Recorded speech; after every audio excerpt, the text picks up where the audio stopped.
Yan mga kapaps, binakround ko lang yung nadaanan ko dito sa Los Baños, malapit sa Libay. Dito kasi ako nagbagsak ng first drop ko. So ngayon, okay, pagkatapos kong i-drop na yung aking unang mission na nakuha akong booking dito sa Los Baños, galing siya ng Santa Rosa. So ako ay pabalik na ulit sa Calamba. Dito nag-abang-abang pa rin ako ng mga book, pero walang pumapasok dito sa aking Lalamove apps. So tamang lang tayo, tamang gwapo muna tayo. Ngayon mga paps, ito pong vlog ko na ito, ito yung kauna-unahan kong vlog dito sa bago kong trabaho. So ito na muna yung pinili kong trabaho ngayon kasi gusto ko may sarili kong oras, at saka libreng gala. Gumagala ka na, meron ka pang kita. So let's go.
Ayun mga kapaps, suminto muna ako dito sa may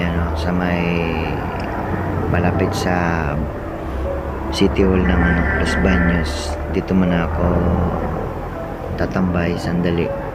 Susubok tayo, baka meron din mag-book dito sa area ng Los Baños papuntang Calamba, Cabuyao, or papuntang Maynila.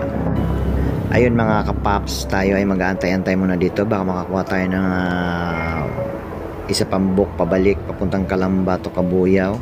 So hindi man ako masyadong lalayo ngayon kasi alam niyo naman, araw ng patay ngayon, mayroon tayong maggagala ng sobrang layo. So resume muna tayo, let's go. Ayun mga kapap, wala tayong nakuha. So napakatumal ngayong booking dito sa Los Baños. Matumal ngayon kasi araw ng patay ngayon, wala masyadong nagbo-book. So ito, lalarga na tayo, papunta na tayo ulit ng Calamba. Baka doon tayo makakuha ng panibagong book. So tara, let's go.